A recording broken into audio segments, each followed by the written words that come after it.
Welcome back.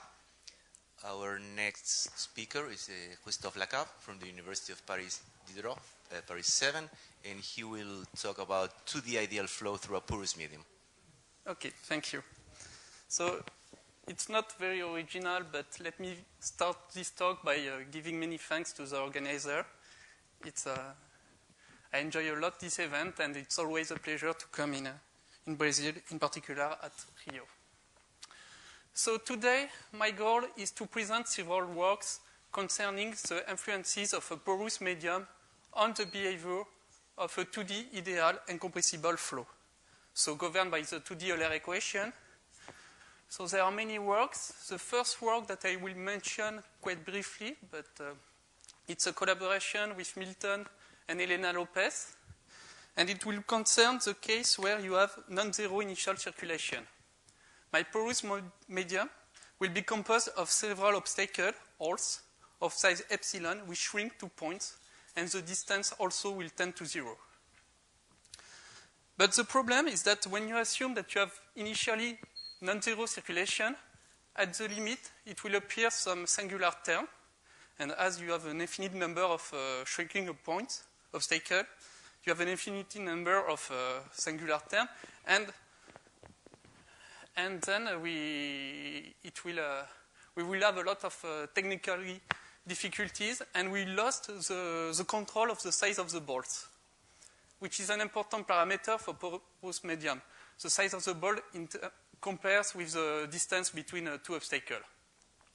So it's the reason why in the two next work that I will present, in collaboration with Virginie Bonaï-Noël from Rennes and Nader Masmoudi from New York, I will assume initially that I have 0 initial circulation. And the goal of these two works is to look for the critical size, the critical distance for Euler. Critical in the sense that we will obtain a distance in terms of the size of the obstacle, such that if you consider a distance greater than this critical size, at the limit you do not feel the presence of the porous medium. Namely, you recover a solution of the Euler equation is a full plane. And if you are less than this critical size, at the limit, an impermeable wall will appear. Okay, there is a last work that I put here and that I mentioned in my abstract, but actually I don't have time to talk in 45 minutes. But let me give some words on this work. It's in collaboration with Diogo Arsenio from Paris 7 and Emmanuel Dormy from the École Normale Supérieure of Paris.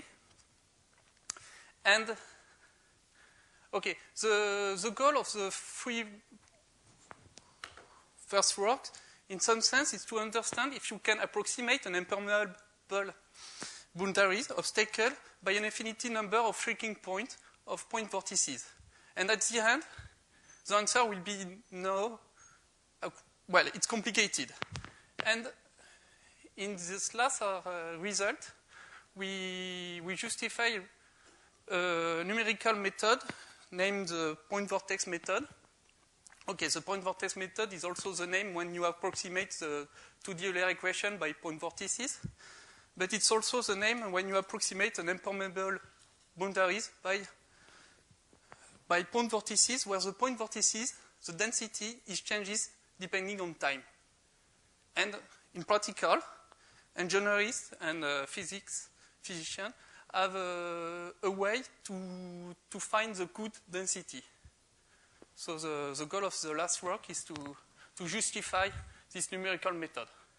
Well, an engineer does not need theorem to apply this, but it's our goal. Okay, but I don't have time to talk about that. If you want some details, I can give later.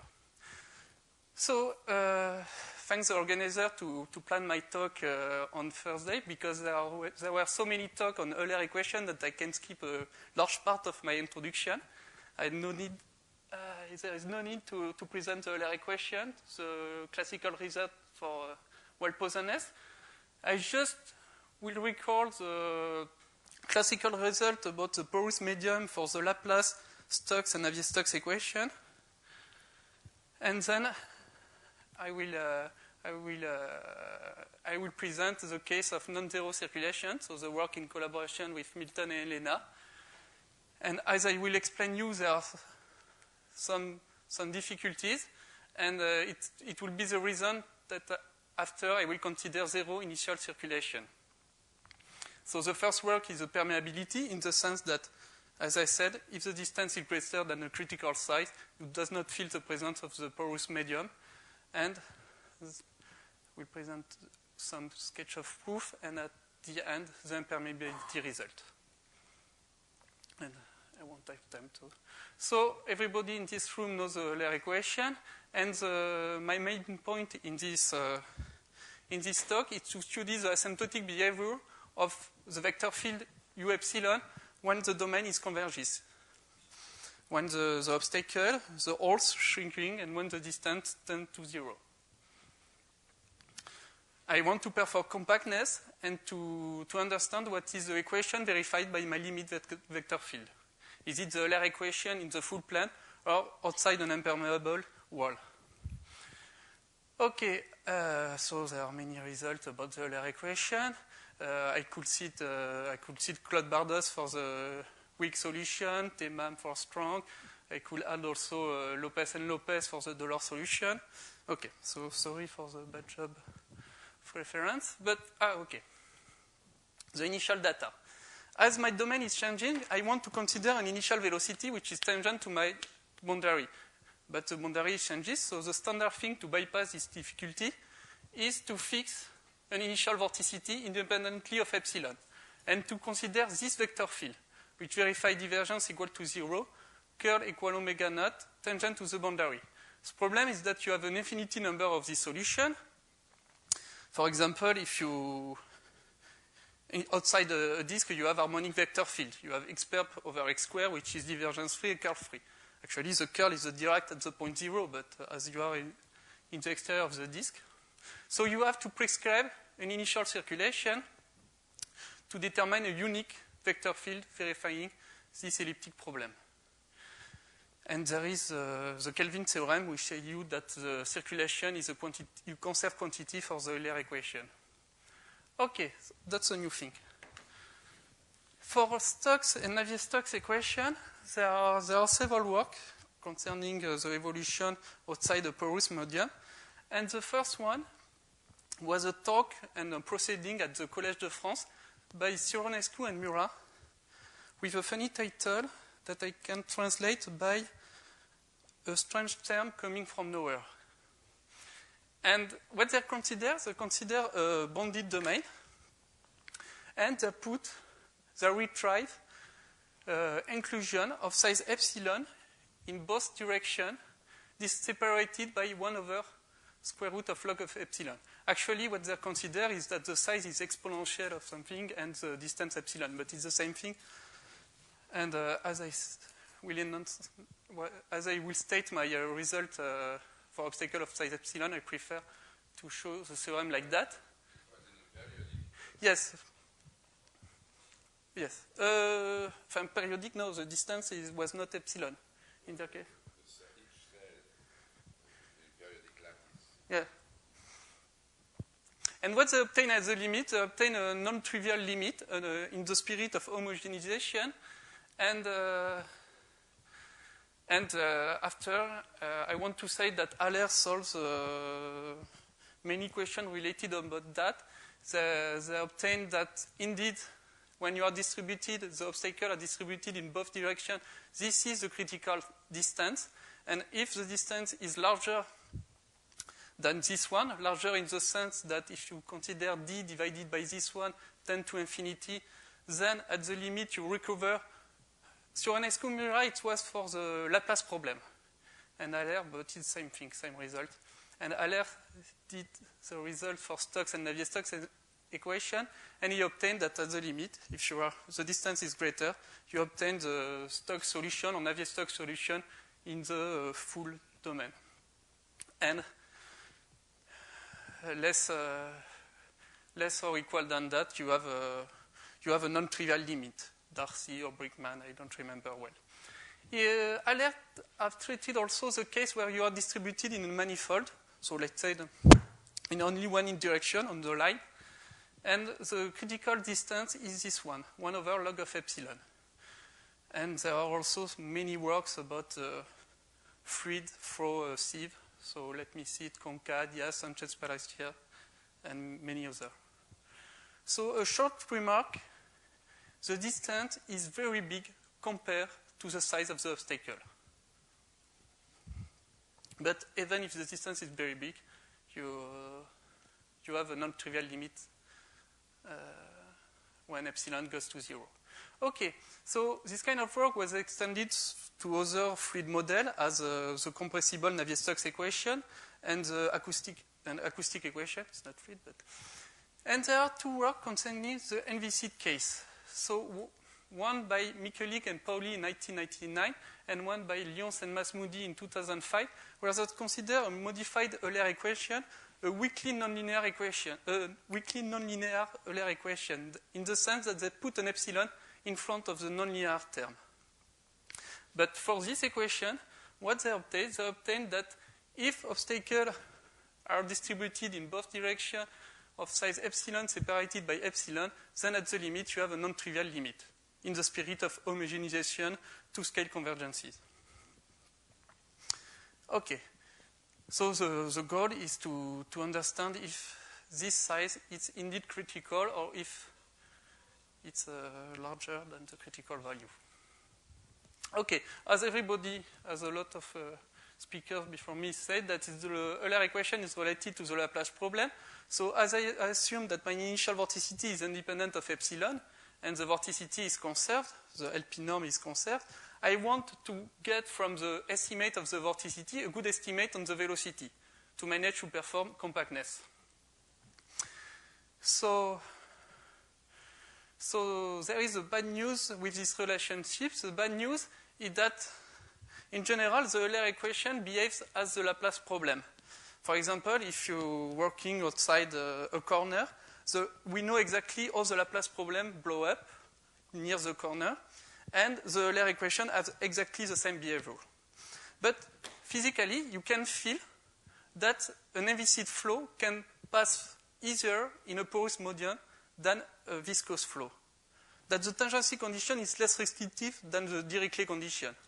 So we can guess that we have a critical distance which is very smaller compared to the Laplace problem, but mathematically is not clear. The advantages of this relationship is that in some case, in the full plane, in the unit disk, we have explicit formula of the Green function. In the interior of the disk, Jim Keller gave us the formula, and I will extend for any exterior of simply connected compact set. Okay, let me be more precise. So the case of non-zero circulation. Recently, there were several results concerning the behavior when the obstacle is shrinking. This kind of works was initiated by Dragos Iftimier, Milton, and Elena Lopez in a paper at CPDU in 2003, where they consider the case of one obstacle, and you give an initial vorticity omega naught, an initial circulation gamma independently of epsilon, and you consider the case where the obstacle shrink to a point.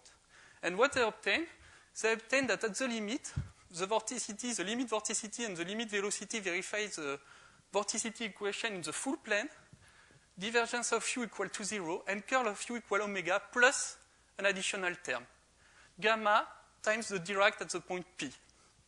But okay, you have the Kelvin theorem.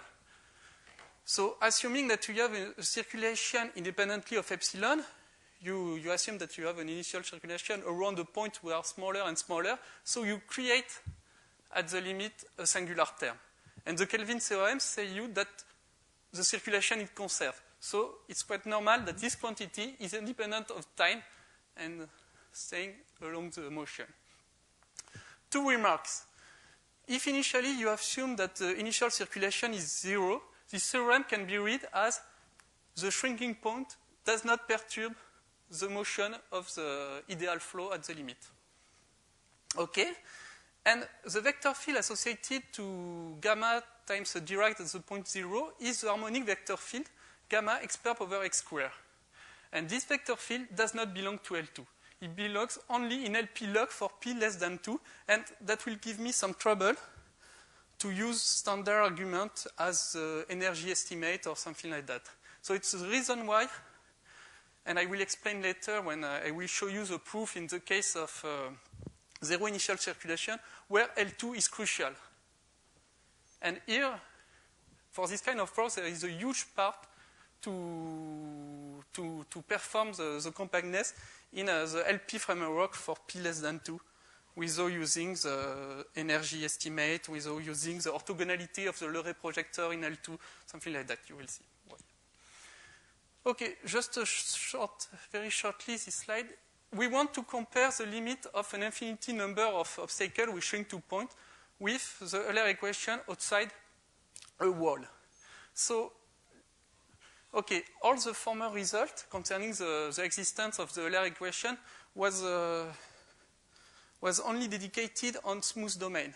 Smooth, I mean C11 domain, because as it's related to the Laplace problem, the Laplace behaves in a good way only if the domain is smooth. You have this counterexample of Jerison and Koenig, where he exhibits a case of a C1 domain, vorticity smooth, and the solution of Laplacian P equal omega is not W to 1.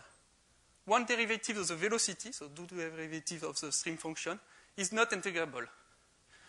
But, okay, to prove existence, you don't need to have W11 estimate on the velocity, so we can prove existence. And so I want to compare the limit behavior of outside my porous domain to this solution. So some comment about this solution. This solution verified when we constructed with David Gerard-Varret from Paris 7. The circulation of this solution is conserved. We don't need the second point. The velocity is a continuous vector field with different value on its tangent to the boundary of the segment with different value in each side of the segment, and it is continuous except close to the corner where it behaves like 1 over square root of the distance. So you are not bounded. And if you compute the divergence and the curl, okay, it's as the vortex sheet problem, as u dot n equal to 0 on each side, you have no creation of divergence, so it's divergence free, and the curl is omega plus a measure supported on the curve, a density times a Dirac on the segment, where G is a jump of the tangential part. And even if you have zero initial circulation, G is not equal to 0 in general. Zero circulation only means that the mass of G is 0, integral of G is 0. But G depends on time, and its presence is mandatory in order that the vector field is tangent at any time. So it counterbalances the normal part of KR2 of omega. So the question is, can we approximate this kind of solution by shrinking obstacle? And as you can feel, it will be impossible because the G depends on time, and the previous problem was independent of time. And indeed, it is a result with Milton and Helena. Okay, it's quite long and theoretical, so let me read and make some comment.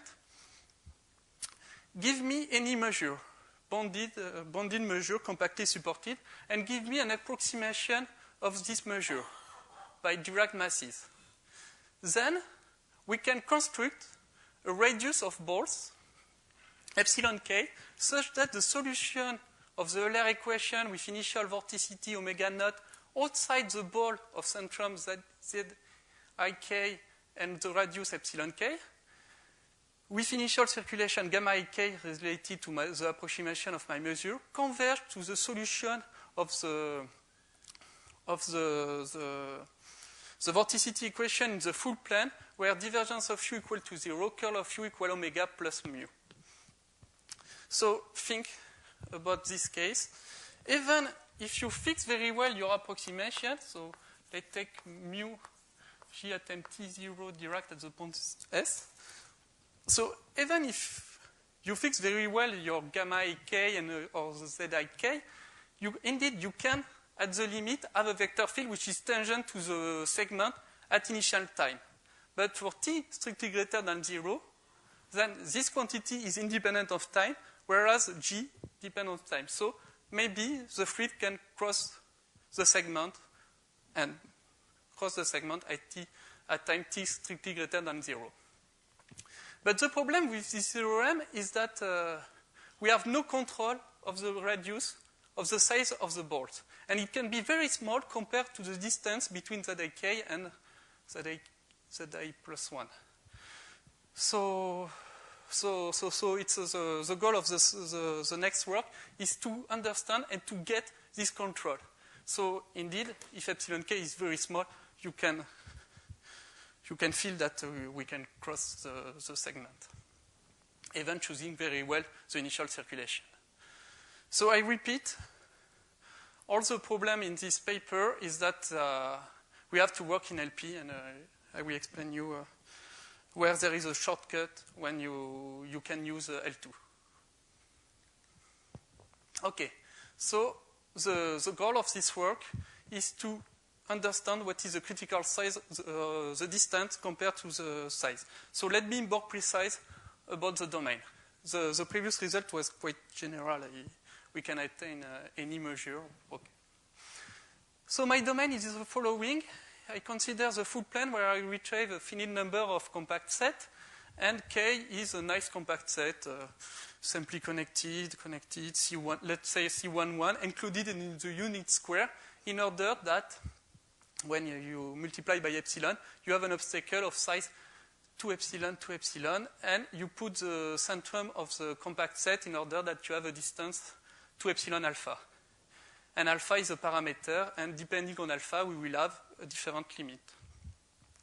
Okay, how many obstacles I want? I want the maximum number that I can distribute onto the unit segment. So 1 over 2 epsilon plus 2 epsilon alpha integer part. So I distribute the obstacle on the unit segment. I add a parameter, the number of lines.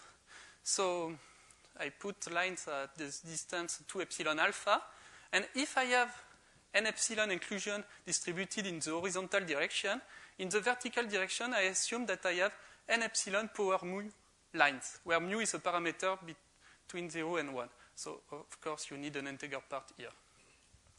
So the two interesting cases is mu equal to 0, mu equal 1.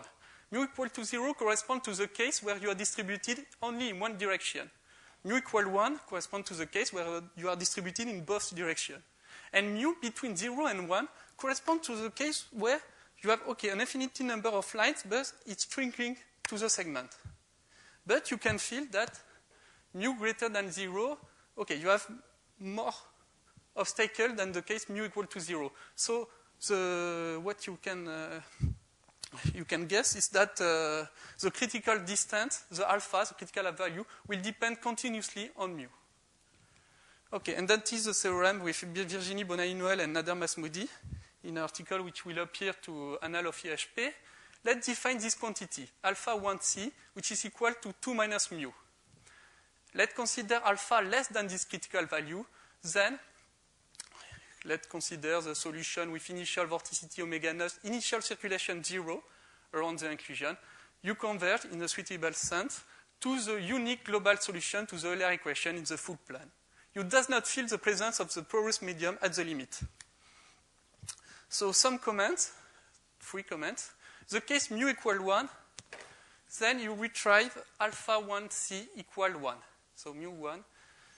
So, and the result of Lyons and Masmoudi and Mikulik and Pauli could be interpreted as it's well critical. But okay, we will see later that if the distance is smaller, you have an impermeable square which will appear. The case mu equal to 0, if you put mu equal to 0, you have that alpha is equal to 2. So the distance is very small compared to the size of the obstacle. You have epsilon square. You does not believe as the Laplace problem. So it's already an interesting remark. So you have not the same behavior for the Euler than for the Laplace. The obstacle is very, very small compared to the Stokes and Navier-Stokes result. And third result is that the critical value is independent on the shape of K, as for Stokes, Navier-Stokes, and Laplace. Okay, so let me show you some idea of the proof. So first, I like to say that this kind of problem is not related to the time. You can, the main difficulty is to perform compactness at time t equals 0, t fixed. And if you manage to do that, you can perform the limit for any time, and because you have so many conserved quantity for the Euler equation that the main difficulty is to understand for t fixed. As I said, the Euler equation is related to the Laplace problem, and in the next slide I will use the explicit solution of the Laplace solution in some domain. And the last thing is that what we want to prove is that we want to prove that this vector field, which verifies curl of u equal omega, let's think omega naught, tangent to the boundary with zero circulation, converge to the solution without any obstacle. So we verify this thing. As you know, there is an explicit solution of this thing, is a standard Biot-Savart law. Solution of the Laplacian is a logarithm. And so you want to perform compactness from this vector field, but you don't have explicit formula, to this vector field where you have an explicit formula. So the idea of the proof is to introduce an intermediate vector field which has an explicit formula and which is tangent, because this one has no reason to be tangent to omega epsilon. So as Jim said Monday, is that you have an explicit formula of the green function in the interior of the disk. It is the same in the exterior of the disk. So x minus y, which is the solution in the full plane, and you add this part, so y star is given by the image method is y over y square. And as I said, when you add an obstacle, you add this kind of harmonic vector field, which is divergence and curl free. So if you fix the circulation, you have an explicit formula of the velocity in the exterior of the disk, which is the integral of this kernel, omega y dy, plus alpha, the harmonic vector field, x perp over x square, and the alpha is the total mass of the vorticity. If you have non-zero circulation, you add a gamma here. Okay, so the second advantage with the dimension 2 is the same as the CGU use, is that you have complex analysis and you have conformal mapping. So let's consider if you have any compact set, K, you map the exterior of the compact set to the exterior of the unit disk by T. And to be conformal, to be holomorphic, is to be harmonic. It's a good change of variable for the Laplace problem. So Ti epsilon is the map which sends the exterior of the Ki epsilon to the unit disk. So you have again an explicit formula in terms of conformal mapping. Okay, you have again, so you will replace everywhere x by T of x, and same thing for the harmonic vector field.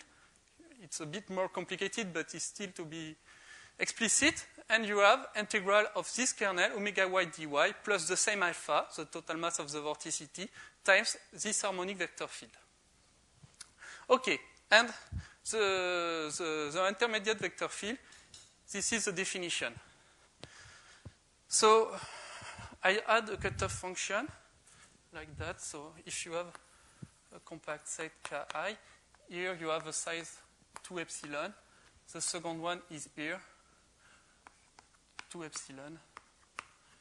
So I have 2 epsilon alpha here. And I make a box where the grad of the cutoff function is included here.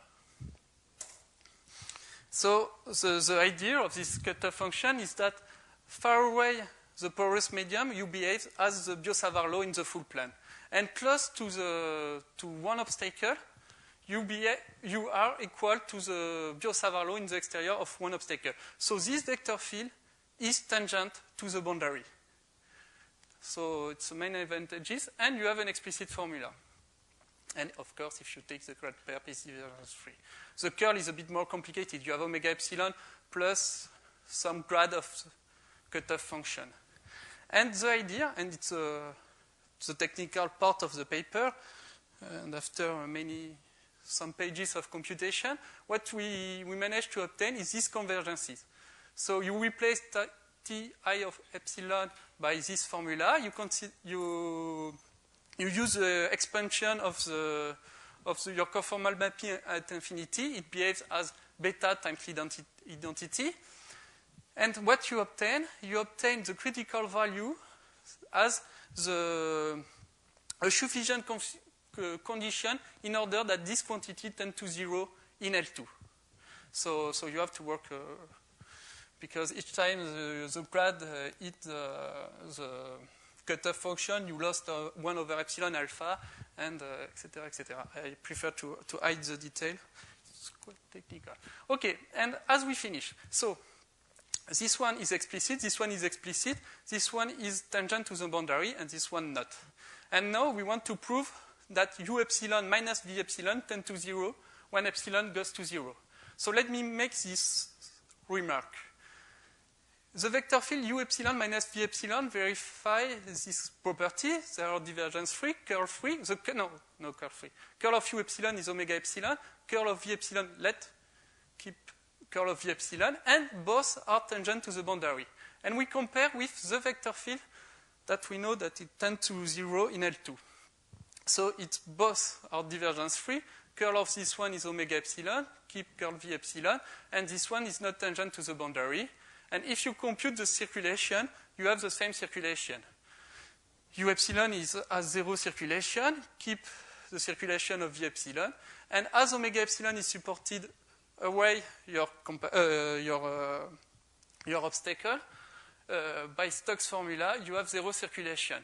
Then u epsilon minus v epsilon is the Leray projector of KR2 omega epsilon minus v epsilon. So it's the limit, the second limit is trivial. You only use that u epsilon minus v epsilon L2 is less or equal than 1. And I insist with 1 because thanks to the orthogonality in L2.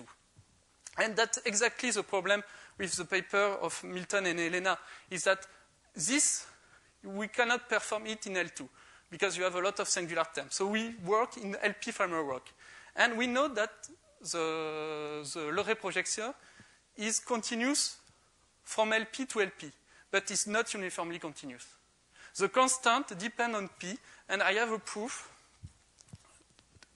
indeed to say that its force is not uniformly continuous when epsilon tends to 0 in LP. So L2 plays a special role here by the orthogonality.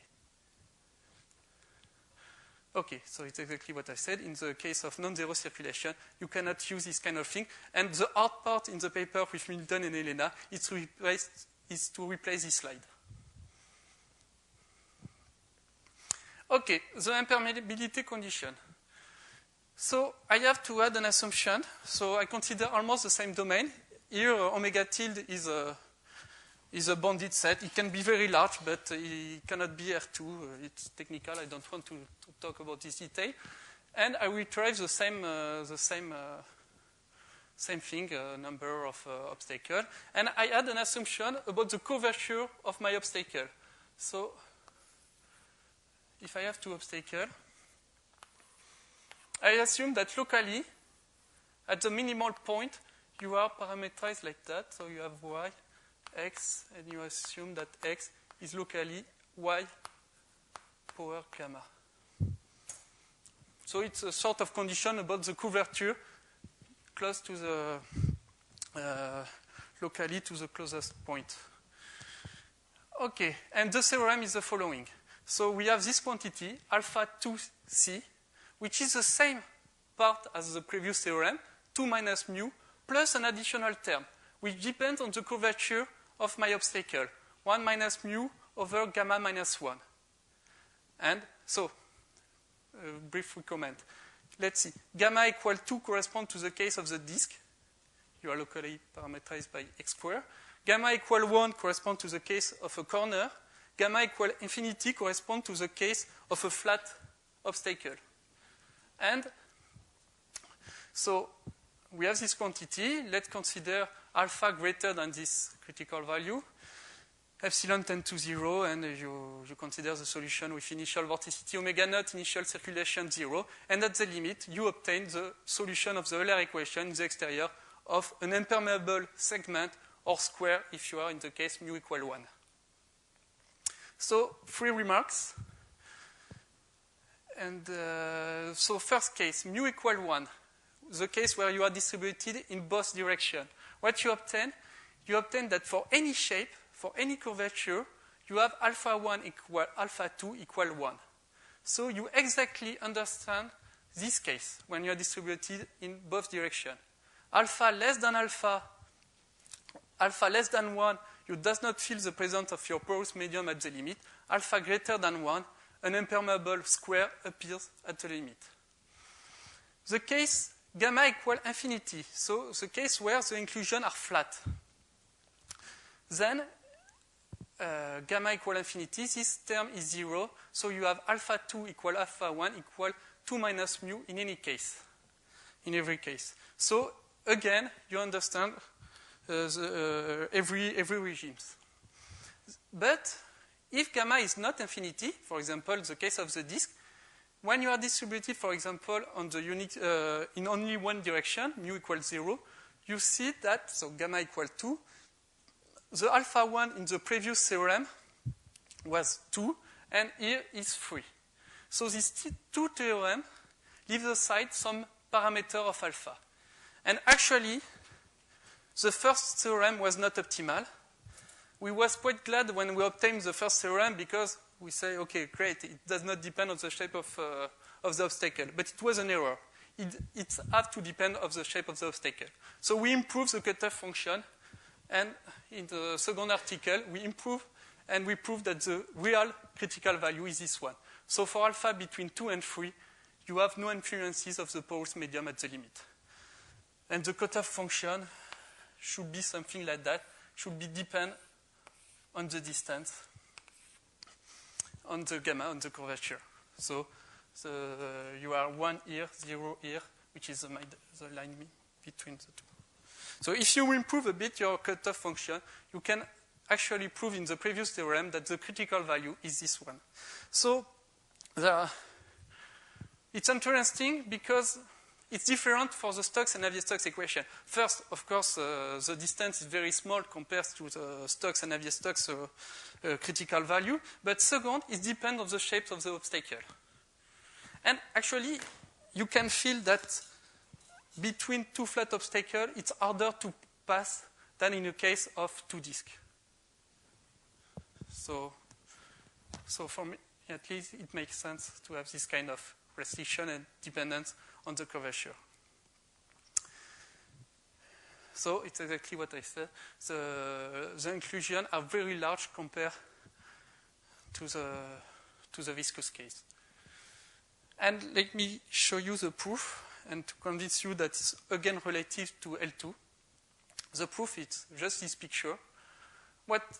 So the difficulty to prove that you have no influences of your porous medium in the previous theorem is to manage to perform compactness up to the boundary, extended the vector field, the vorticity by 0 inside the obstacle. The difficulty to prove the impermeability is not to perform compactness because you only need to prove strong compactness far away the boundary. The difficulty is to prove the impermeability. So you want to prove that integral of u epsilon dot n is equal to 0. So we made this remark. The flux on this line, gamma 0, is the same as the flux of the lines above and below. And this line are parameterized by S. So what we do, simply, we integrate this relation over S, and what we obtain that the flux is equal to an integral on the volume, and then it's less or equal than the L2 norm of the velocity times the volume. So you can work. You have to prove that your initial velocity is uniformly bounded in L2, and you compute the area between two obstacles. It's the reason why it depends on gamma, and at the end, you obtain the result. Okay, it miss a lot of argument because we have to work with weak solution, but it's okay. But just what I want to convince you is that is again related on a L2 argument based on the conservation of the energy. Okay, thank you for your attention.